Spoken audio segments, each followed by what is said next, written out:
So in this video, we're going to go through the process of creating this room, and I'm going to kind of describe everything I've done. So very simply, I created a floor plane, and I created it by 4x4 blender units, and the wall is about 2.3 blender units high. With the camera, what I did is Alt-R, Alt-G to reset the rotation and the location, and then pressed R to rotate by 60 degrees along the X-axis, and then rotated at 45 along the Z-axis, and then that's how we get that isometric as well. You'll see later on that I actually go into the camera settings and change it from perspective to orthographic. That's important. So I tried to do this as much as scale as possible. I felt like that was pretty important.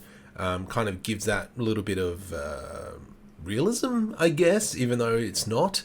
I've tried to go as low poly as possible. With this machine here, the computer, I tried to mimic what I've actually got at the moment. I recently bought a new machine, and so that's why I kind of really wanted to capture that.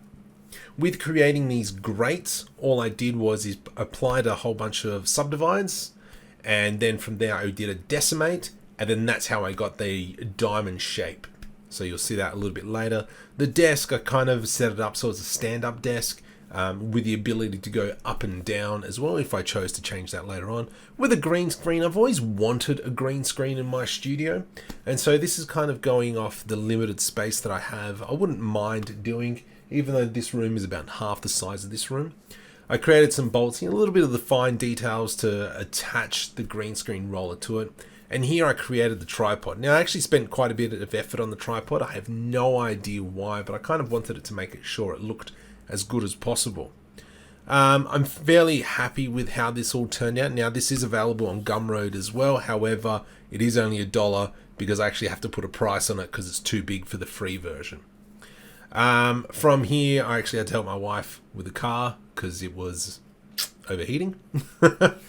But yeah, once again, trying to make that tripod as nice as possible. Here I'm using the spin tool. I think it was one of a very underutilized tool for Blender. With the ring lights, I've got one there and one there, so I kind of wanted to mimic that. That one's not turned on because I quite like that light there, but I thought I might put on the desk, kind of mimic what I already have. From here, what do we do? The PowerPoint in the wall, which is good. The keyboard, I spent too much time on the keyboard. Now, what I should have done here was actually looked at the camera, from the camera, and seen what I could see. Now the keyboard is one of those things that you don't really see in the background or on the table there. Especially I could have hid it behind the screen and that would have been fine. Would have been one less thing to do. So from here I gave myself a little bit more room and I chopped that green screen up. Here I'm adjusting the desk because I set it a little bit high. I tried to mimic what I already had.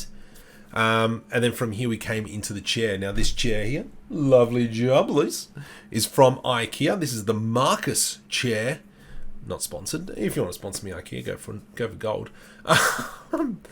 But yeah, I kind of just trying to mimic things that I already have, just trying to give that a little bit of extra realism. I did spend quite a bit of time on the chair. I don't know why, because half of it's actually blocked by the desk when you actually have a look at it, especially the wheels down the bottom.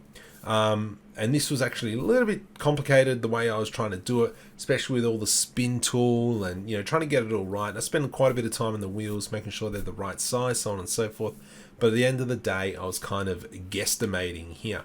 Now there is a longer version to this video that I will upload, but I'll keep it unlisted and I will put it linked in the bottom, but that might be come up in 2 or 3 days because it's going to be a pretty big download, and I'll speed it up by 2, so if you want to watch it you can. Once again, there's another little piece of furniture from IKEA. I can't remember what it's called. And then from here, this is where I went and created some lights, maybe? Yeah, so these are the lights. So although with the isometric, it's normally the walls, the floor, and the crud in the room, I kind of wanted to put the phantom lights kind of just hanging there, just to give it a little bit more a reason why there's a light source. From here, what do we create? So this is my perception neuron.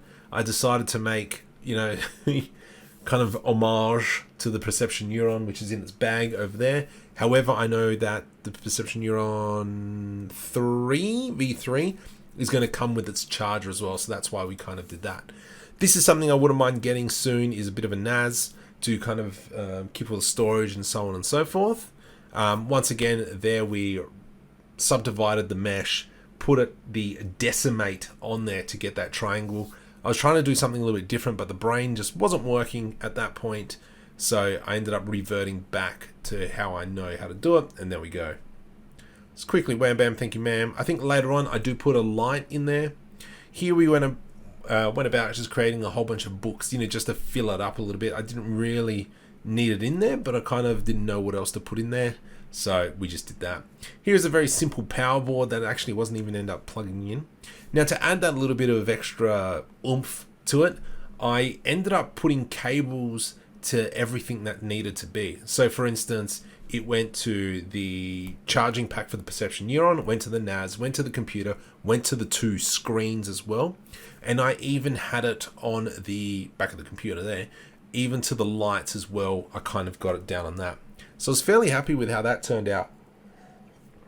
I was having an issue though, because I wasn't using the Bezier curve, I was using the NURBS curve. And I don't understand why the NURBS curve was different. So from here it was like very solid. The music I was listening to at the time was Sigrid. I don't know why, I've just a bit of an attraction to that music. From here, what else did I work on? Trying to remember now. I believe I created the 3D printer. So this is where I created the 3D printer. I do have an Ender 3 sitting next to me. Funnily enough, I'm trying to print off some medallions for work, to give to incentivize staff to work a little bit harder. Just a small little token, because that's the type of team leader I am. So I did spend a little bit of time on this, especially because it is at the forefront of the model, the isometric thing. It is kind of like the first thing that you see. So that's why I kind of spent that little bit of extra time, even though I put in rollers there, but the rollers aren't connected in any way to the screws because it is completely out of the way. Now I was trying to get the scale right. I think I made the spool a little bit too big, but you can see that it works out well. You don't really notice it, but you know exactly what it is as soon as you look at it. Well, there's the Ender 3 style. There's the button that controls the whole Ender 3 there. So really happy with how that turned out. Here we are just starting to apply colors. I was going to throw on extreme PBR, and I was going to start using the Materialiq add-ons. And there were some materials that I did plop on there, but predominantly I just used solid colors for everything. So it was just straight into the principal shader, changed the specularity, changed the roughness, and also the emission. So this is where we're looking at the ring lights. Even though I didn't need to, I put emissions in there. I did put a light bulb in the computer as well as the NAS, just to kind of give it a bit of a glow, but it didn't really come through, which is fine. Here I was applying the carpet, so this is from Extreme PBR Combo add-on, which I really love, which I use so much. The HDRI is one of the HDRIs that come with Blender. I'll put another link in the description on how you can add in those HDRIs. Here we just created the button for the TV, just to give it that little bit of extra oomph. And as you can see, I'm just applying very simple materials to the whole model.